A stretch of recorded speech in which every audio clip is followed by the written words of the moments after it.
दोस्तों नमस्कार। इस समय मैं बस्ती जनपद के लकी हाईटेक नर्सरी में हूं और आज मैं कुछ ऐसे पौधों के बारे में बताने जा रहा हूं जो आपकी बगिया में अगर लग जाए तो न केवल उसकी खूबसूरती में चांद लग जाएगा, बल्कि आपकी बहुत सारी किचन की ज़रूरतों को भी पूरा करने में सहयोग देता है। आपको भी सेहतमंद बनाने में अपना योगदान देता है। तो मैंने पहले बता दिया कि मैं लकी हाईटेक नर्सरी बस्ती में हूं और आज हमारे जो मंगला प्रसाद मौर्य जी हैं, जिनके जो एक्सपर्ट हैं, जिनके जरिए हम जानकारी लेते थे, किन्हीं कारणों से बाहर हैं, लेकिन हमने सोचा कि कुछ जानकारियां मैं आपके काम की आपसे साझा करूं। दोस्तों बता दें कि पूरी दुनिया में 70% करीब 70% मसालों की जो सप्लाई होती है, निर्यात होता है, वो उसका 70% भारत निर्यात करता है दूसरे देशों को। और कोविड काल में भारतीय मसालों की धमक का पता तब चला जब पता चला कि भारतीय जो मसाले हैं वह हमारी इम्यून सिस्टम को कितना मजबूत बनाते हैं, हम शरीर को रोगों से लड़ने की क्षमता को बढ़ाते हैं, या एंटीऑक्सीडेंट होते हैं, एंटीबायोटिक होते हैं, बहुत सारी खूबियों को समेटे हुए होते हैं। हमारे किचन में जब सब्जियां बनती हैं और मसाले की ज़रूरत पड़ती है तो बहुत सारे मसालों को मिला करके हम गरम मसाला तैयार करते हैं। उसमें छोटी इलायची, बड़ी इलायची, तेज़पत्ता, दालचीनी, लौंग, जायफल, तेज़पत्ता, ये सारी चीज़ें शामिल होती हैं। दालचीनी शामिल किया जाता है, तब जा कर के गरम मसाले तैयार होते हैं। और इन गरम मसालों में न केवल स्वाद होता है, सुगंध होता है, बल्कि ये कई तरह की औषधीय गुणों से भरपूर होता है। हम आज आपको कुछ ऐसे ही पौधों के बारे में बताएंगे जिनको आप अपने घर की बगिया में, आप अपने गमले में रोक करके अपने किचन की ज़रूरतों को न केवल पूरा कर सकते हैं, बल्कि उसके औषधीय गुणों का लाभ ले सकते हैं। आप देख रहे होंगे एक छोटे से गमले में एक खूबसूरत सा पौधा आपके सामने दिखाई पड़ रहा होगा। इस पौधे को तो आमतौर पर जो नर्सरी संचालक हैं वह लोगों के समझने के लिए गरम मसाले का नाम दे करके बेचते हैं। उसका कारण यह है कि इस पौधे की जो पत्तियां हैं, इसमें इस तरह की सुगंध और इसका स्वाद इस तरह का है कि इसमें गरम मसाले यानी दालचीनी, बड़ी इलायची, तेज पत्ता, लौंग, ये सारी जो चीज़ें मिला करके गरम मसाला तैयार होता है, उसकी सारी खूबी, सुगंध और सारा स्वाद इस पौधे के एकमात्र पौधियों में पाया जाता है। बहुत सारे लोग जो चाय के शौकीन है, इसकी पत्तियों को काली चाय में मिला करके इसका चाय बनाते हैं। निश्चित तौर पर इसका जो स्वाद और सुगंध है वो आपके दिल और दिमाग को तरोताज़ा कर देता है। तो वैसे आमतौर पर इसको ऑल स्पाइस प्लांट के नाम से जाना जाता है, यानी सभी जो मसाले हैं उसका एकमात्र जो है इसकी पत्तियों में गुण समेटे हुए हैं। और अगर आप इसको लगाना चाहते हैं, अपने घर की बगिया से शोभा बनाना चाहते हैं, तो ऐसे तो 8 से 10 फीट का पौधा भी होता है और इसको हम गमले में भी लगा सकते हैं। शुरुआती दौर में हम इस तरह के गमले में लगा करके इसकी पत्तियों का जो उपयोग है गर्म मसाले के रूप में कर सकते हैं, काली चाय में बनाने में प्रयोग कर सकते हैं। इसके लिए जो मिट्टी की ज़रूरत होती है, बलुई या बलुई दोमट मिट्टी का उपयोग करें और गमले में लगाने के पहले कोशिश करें कि इसमें आप धान की भूसी, वर्मी कंपोस्ट मिला करके उसको मिट्टी को भुरभुरा बना लें। उसके बाद गमले में भरें और फिर आप जिस नर्सरी से खरीद करके ला रहे हैं उनसे हल्की सी दवा, कोई भी जो पौधे को नुकसान न पहुंचाए, दीमक रोधी दवा भी ले लें, जिससे पौधे के जो दीमक से नुकसान होने का डर रहता है उससे बच जाता है। तो दोस्तों यह है ऑल स्पाइस प्लांट यानी गरम मसाले का प्लांट। और इसके पत्तों को अगर मैं तोड़कर सूंघता हूँ तो मेरा दिल और दिमाग जो पूरी तरीके से तरोताज़ा हो जाता है। इसमें एक खूबी है। दूसरे पौधे की जो मैं बात कर रहा था, मैंने तो बताया कि एक गरम मसाला है, ऑल स्पाइस प्लांट है और इसको या सामान्य गर्मी और सामान्य ठंडक का तापमान बड़ी आसानी से सह लेता है।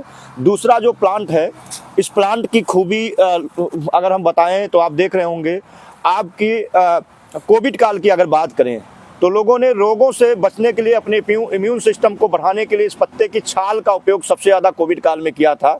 और यह जो पौधा है, इस पौधे का नाम दालचीनी है। इस पौधे का जो हम उपयोग करते हैं, इसमें जो पौधा की छाल निकलती है, इसी छाल का उपयोग मसाले के रूप में किया जाता है। और इसकी छाल मसाले के रूप में उपयोग करने के बाद जो सब्जी या हमारे पकवान हैं उसका स्वाद कई गुना बढ़ जाता है। लेकिन न केवल स्वाद बढ़ता है, इसमें कई तरह के औषधीय गुण भी हैं जो कई तरह के रोगों से बचाने में हमको मदद करते हैं। ये हमारे श्वसन तंत्र को, रेस्पिरेटरी सिस्टम को मजबूत बनाता है, फेफड़ों को मजबूत बनाता है और हमारे जो है हमारा जो ब्लड प्रेशर है उसको कंट्रोल रखने का काम करता है। या जो है अधिक वर्षा वाले स्थान पर लगाया जा सकता है, जहां 200 से लेकर के 250 मिलीमीटर वर्षा होती है, उस जगहों पर इसको लगाया जा सकता है। इसके लिए बलुई या बलुई दोमट मिट्टी काफ़ी अच्छी मानी जा सकती है। इस पौधे को हम शुरुआती दौर में गमले में रोप सकते हैं, और जब ये पौधा बड़ा होने लगे तो इसको हम आउटडोर यानी खुले अपने जो आपकी घर की बगिया है वहाँ पर रोक सकते हैं। अगर आपके पास जगह नहीं है तो बड़े गमले आप खरीद करके ले आएँ और उसमें भुरभुरी, उस मिट्टी को भुरभुरी बना करके उसमें भूसी और वर्मी कंपोस्ट मिला करके या गोबर की सड़ी हुई कंपोस्ट खाद मिला करके इसकी रोपाई करें। इसका फूल और इसकी पत्तियां काफ़ी खूबसूरत होती हैं। जब पौधा बड़ा होता है तो इसकी जो छाल होती है वही दालचीनी के रूप में हमारे सामने आती है, मसाले के रूप में। तो हमने 2 पौधा बताया, एक तो ऑल स्पाइस प्लांट बताया, दूसरा हमने दालचीनी का पौधा बताया। तीसरा जो आप देख रहे हैं, या आपके सब्जी, आपके दाल, आपके पकवान सभी के स्वाद को और सुगंध को दोनों को बढ़ाने में काफ़ी कारगर माना जाता है। यह भी जो काली चाय है उसमें उपयोग में आता है। इसको आप देख सकते होंगे, इसमें स्पष्ट आपको दिखाई पड़ रहा होगा, ये तेज पत्ता का पौधा है। और जो तेज पत्ते का पौधा है, इसकी पत्तियों का उपयोग हम मसाले के रूप में करते हैं, खड़े मसाले के रूप में इसका उपयोग किया जाता है। तड़का लगाना हो या छौंक लगाना हो, तेज पत्ते का उपयोग बहुत ज़रूरी हो जाता है। तेज पत्ते की पत्तियों के बिना हमारी सब्जी, हमारा जो पकवान है वो अधूरा सा लगता है।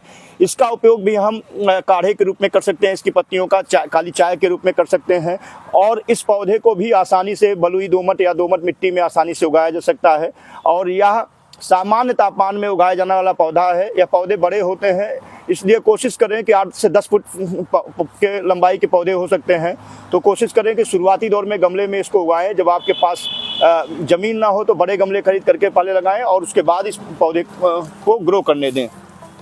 तीसरा जो मैं पौधा दिखाने जा रहा हूँ, वैसे तो इसको लोग अजवाइन का पौधा कहते हैं, और पूरी तरीके से इस जो पौधे की पत्तियां हैं आप सूंघेंगे तो उस पूरी की पूरी पत्तियां जो है अजवाइन की तरह सुगंध आती हैं। इसका अगर तड़का दे देते हैं तो अजवाइन के जो दाने हैं उसका उपयोग करने की ज़रूरत नहीं होती है।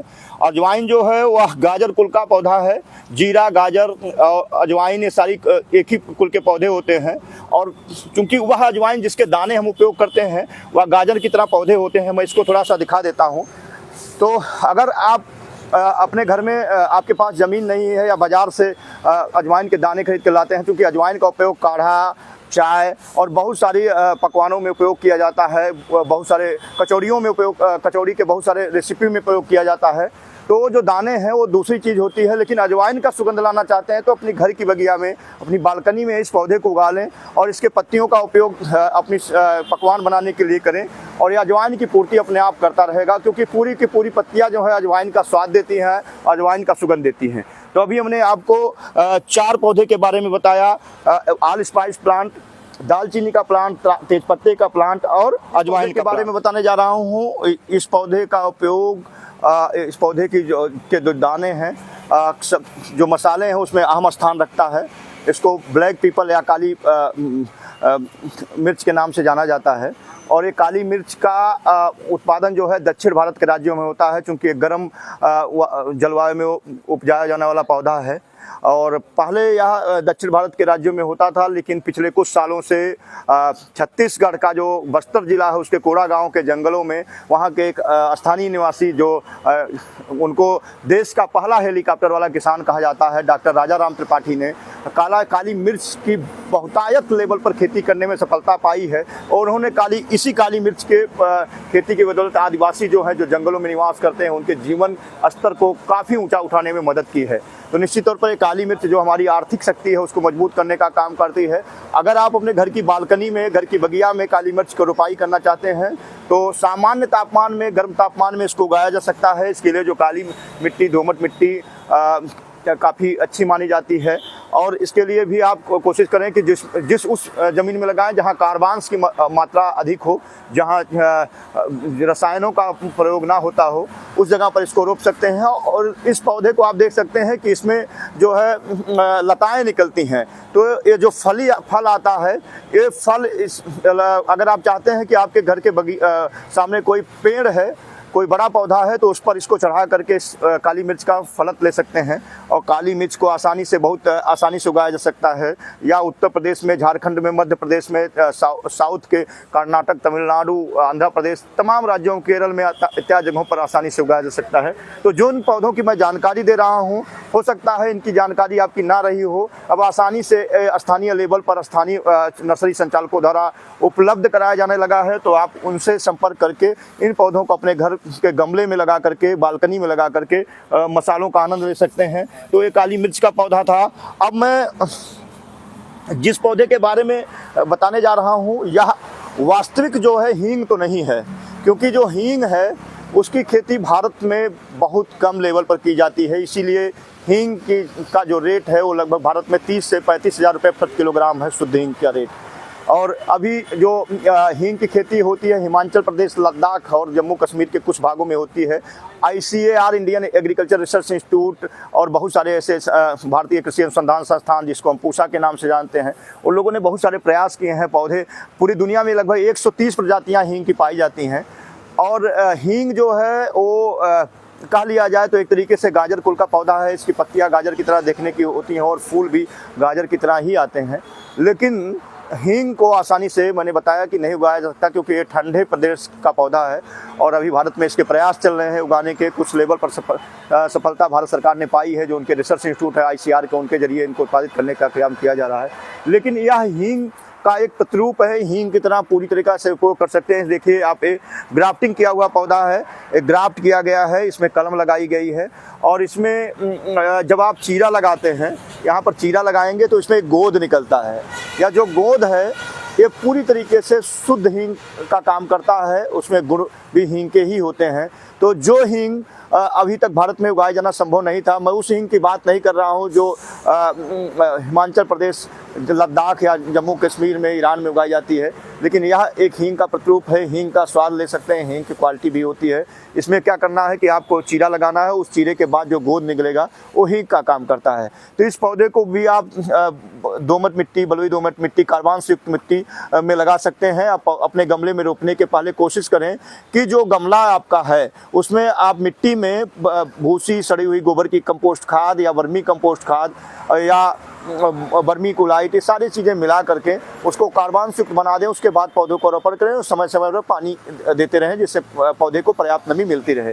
तो ये तो हींग। अभी जो पौधे दिखाएं आपको फिर से बता दें, ऑल स्पाइस प्लांट, जिसको हम गरम मसाले के रूप में जानते हैं, दालचीनी का प्लांट, जिसके तनों से निकले छिलके का हम मसाले के रूप में प्रयोग करते हैं, तेज पत्ते का प्लांट, जिसकी पत्तियों का उपयोग मसाले के रूप में करते हैं।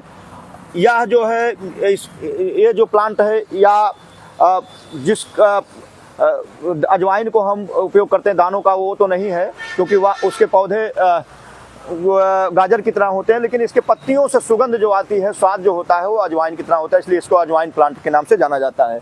और अभी हमने हींग का भी पौधा दिखाया। यह हुआ हींग तो नहीं, लेकिन इसके गोंद जो है हींग की तरह होते हैं, सुगंध, स्वाद सब कुछ हींग की तरह होता है और क्वालिटी भी हींग की तरह होती है। अब मैं जो पौधा दिखाने जा रहा हूँ, इसका नाम है लौंग का पौधा। यानी एक पौधा जो देख रहे हैं लौंग का पौधा है। और लौंग का उत्पादन दक्षिण भारत के राज्यों में ही संभव है, क्योंकि गर्म प्रदेश में उगाया जाने वाला पौधा है। लेकिन अगर बात किया जाए उत्तर प्रदेश, बिहार और उत्तरी भारत के क्षेत्रों में इसको उगाने की, तो अभी हालिया में कुछ नर्सरी संचालकों ने इसके पौधे जो है बेचने शुरू किए हैं। और उसी का एक उदाहरण है। मैं ग्रीन डे जो यहाँ पर नर्सरी है, रुक दीजिए, उनको भुलाई गई, उत्तर प्रदेश के बस्ती जनपद में जो स्थित लकी हाईटेक नर्सरी है, इस लकी हाईटेक नर्सरी में लौंग के पौधे उपलब्ध कराए गए हैं, बेच रहे हैं लोग। और अगर ये पौधा देता है, सफल होता है, तो निश्चित तौर पर उत्तर भारत में भी लौंग की खेती संभव हो पाएगी। लेकिन अगर ये फलत नहीं भी देता है तो आप शौकिया तौर पर अपने घर की बगिया में, बालकनी में गमले जो लगाते हैं, उसमें एक लौंग के पौधे लगा करके अपने शौक को पूरा कर सकते हैं। दोस्तों, हम बता रहे थे गरम मसालों के बारे में, लेकिन इसमें से सबसे खूबसूरत जो पौधा है ये ऑल स्पाइस प्लांट है। इसके पत्तियों का उपयोग करके आप सभी तरह के गरम मसालों का स्वाद ले सकते हैं, सुगंध ले सकते हैं और अपने घर की बगिया में लगा करके अपनी शोभा बढ़ा सकते हैं। पौधे बहुत महंगे नहीं होते हैं, 50, 100, 150 के करीब अंदर सारे पौधे आ जाते हैं। 150 रुपये से अंदर सारे पौधे हैं। इसको ऑनलाइन भी मंगाया जा सकता है लकी हाईटेक नर्सरी से।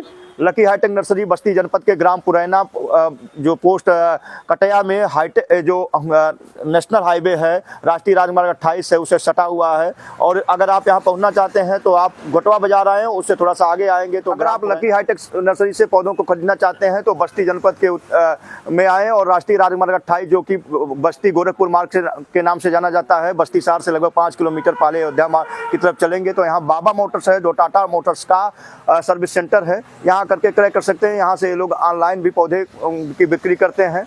और अगर आप सीधे इनसे संपर्क करना चाहते हैं तो इनके मोबाइल नंबर से पर संपर्क करेंगे। इनका मोबाइल नंबर है 7985405354। एक बार फिर से मोबाइल नंबर दोहरा देता हूँ। उस मोबाइल नंबरों पर इनसे सीधे संपर्क करें 7985405354, 798540405354। इन नंबरों पर आप इस नंबर पर संपर्क करके आप सीधे इनसे पौधे क्रय कर सकते हैं और अधिक जानकारी के लिए भी इनको फ़ोन कर सकते हैं। बहुत बहुत धन्यवाद। ये वीडियो कैसा लगा ज़रूर बताएं और अगर आप इस तरह के वीडियो और देखना चाहते हैं तो कमेंट बॉक्स में ज़रूर बताएं कि हम आपको किस ऐसे पौधे के बारे में बताएं जिसके बारे में आप जानकारी सर्च कर रहे थे, खोज रहे थे। धन्यवाद।